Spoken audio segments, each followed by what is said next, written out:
Hi, I am Haji Yasin Abdul Rafi, and in this video, I am going to discuss about leishmaniasis. But what's leishmaniasis anyway? Now, leishmaniasis is a parasitic disease caused by the protozoan parasite Leishmania, and it has over 20 species that can infect humans. This parasite typically lives in infected female sandflies, and you can contract leishmaniasis from a bite of an infected sandfly. There are about 90 species of sandflies that are known to transmit the Leishmania parasites. Now, the causative agent of this disease is what we call Leishmania.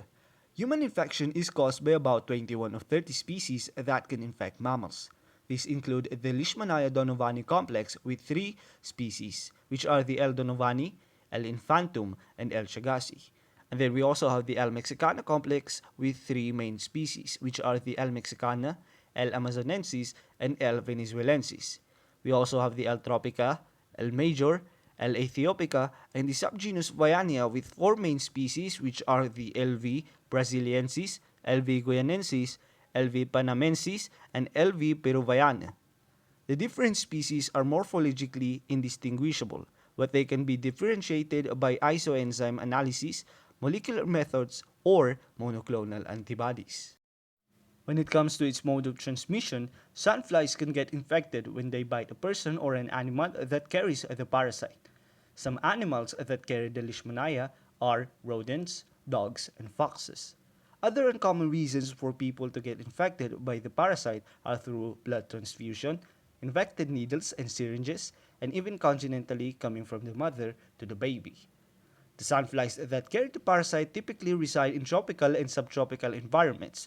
There are about 1.3 million cases of leishmaniasis annually and causes the death of around 20,000 to 30,000 infected people every year. Fatal epidemics have also occurred in areas of Asia, East Africa, and South America. Basically, leishmaniasis is one of the most neglected diseases that is ever recorded. Now let's move on to the types of leishmaniasis. Leishmaniasis actually comes in three forms, which are the cutaneous leishmaniasis, visceral leishmaniasis, and mucocutaneous or mucosal leishmaniasis. Different species of the Leishmania parasite are associated with each form. Now, the most common form of the disease is what we call cutaneous leishmaniasis, and it causes ulcers on your skin. Treatment may not always be necessary depending on the person, but it can definitely speed healing and prevent further complications. And then we also have the mucocutaneous leishmaniasis, which is a rare form of the disease. So it is the opposite of the cutaneous, whereas it is the most common. Now, mucocutaneous leishmaniasis is caused by the cutaneous form of the parasite and can occur several months after skin ulcers heal, meaning it is a direct consequence of the cutaneous form of the disease. With this type of leishmaniasis, the parasite spread to your nose, throat, and mouth. This can lead to partial or complete destruction of the mucous membranes in those areas. Now, although mucocutaneous leishmaniasis is usually considered a subset of cutaneous leishmaniasis, it's actually more serious and it doesn't heal on its own and always requires treatment. And lastly, we have the third form of the disease called the visceral leishmaniasis, otherwise known as the systematic leishmaniasis or Kala-Azar. Now, it usually occurs 2 to 8 months after being bitten by a sandfly. It damages internal organs such as your spleen and liver. It also affects your bone marrow as well as your immune system through damage to these organs. Now, the condition is almost always fatal if it is not treated. Now, before we proceed any further, I think it's best to also mention what we call the Old World and New World leishmaniasis.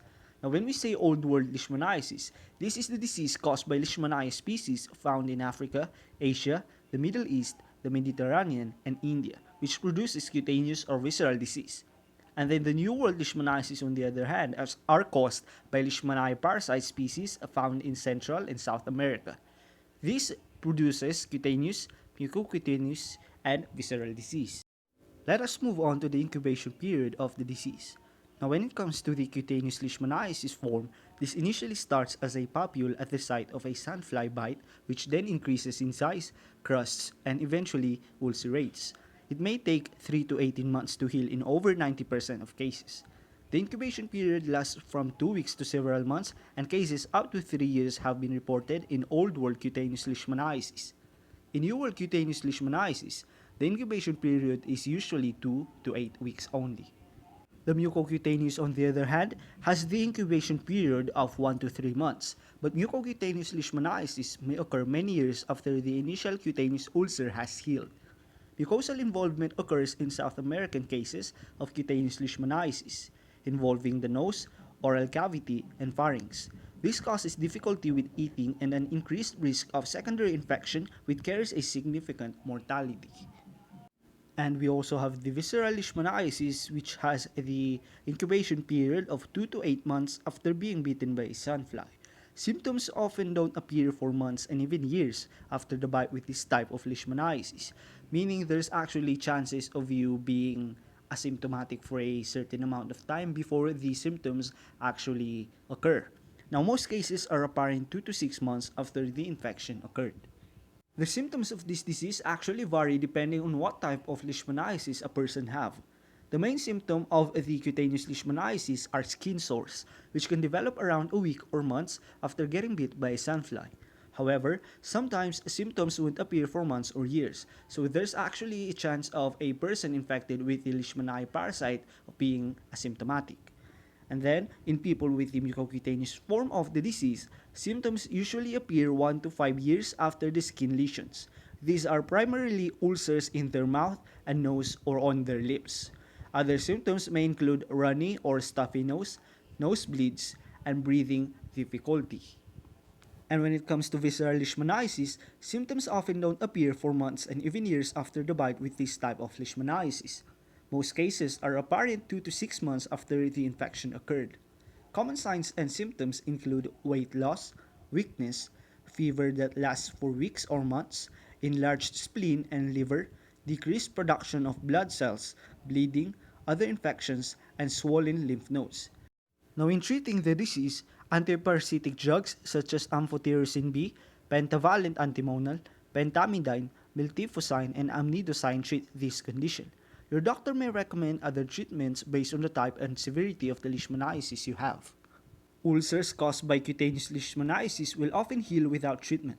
However, treatment can speed healing, reduce scarring, and decrease risk of further disease such as the consequence mucocutaneous leishmaniasis. Any skin ulcers that cause disfigurement may require plastic surgery. Lesions caused by mucocutaneous leishmaniasis don't heal naturally. They always require treatment. Liposomal amphotericin B and paromomycin can treat mucocutaneous leishmaniasis. Visceral leishmaniasis will always require treatment. Several medications are available, and some commonly used medicines include sodium stibogluconate or pentostam, amphotericin B, paromomycin, and miltefosine. The disease currently have no vaccines for it, but there are some ways that we can follow in order to prevent getting bit by a sandfly. The first thing to do is to wear clothing that covers as much skin as possible. Long pants, long-sleeved shirts, and high socks are recommended. Use insect repellent on any exposed skin and on the ends of your pants and sleeves. Spray indoor sleeping areas with insecticide. Sleep on the higher floors of a building as these insects are poor flyers. Avoid the outdoors between dusk and dawn. This is when sunflies are most active. Use screens and air conditioning indoors when possible. Using fans might make it more difficult for the insects to fly. Use a bed net tucked into your mattress. Sunflies are much smaller than mosquitoes, so you need a tightly woven net. And you can also spray the net with an insecticide. Buy bed nets, insecticides, and repellents before traveling to high-risk areas. Nurses play a significant role when it comes to treating this disease, and as such, nursing interventions are applied. Begin with tailoring treatment to the individual. Leishmaniasis is caused by many species or subspecies of the Leishmania protozoa, all of which have different degrees of virulence and clinical predilections.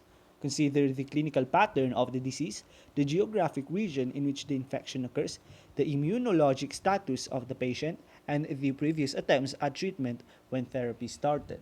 In general, if the case is not advanced, care can be accomplished on an outpatient basis. However, daily visits to a physician for medication may still be required.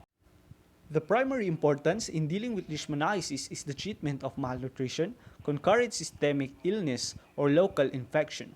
Malnourished individuals are at greater risk of acquiring leishmaniasis, have increased morbidity and mortality in mucocutaneous and visceral disease, and respond less well to treatment than those with adequate nutrition. At the onset of therapy, admit patients for laboratory and cardiac monitoring. Alternate drug regimens require variable monitoring levels commensurate with their known adverse effects. Administer antibiotic therapy to treat superimposed bacterial wound infections, and consult an infectious disease specialist or a dermatologist for definitive diagnosis and treatment. Provide supportive care for patients with visceral and severe mucocutaneous leishmaniasis. As required, supportive treatment includes rest, a high protein and high calorie diet, blood transfusions, and wound care. And that will be all for this discussion. Thank you guys for watching.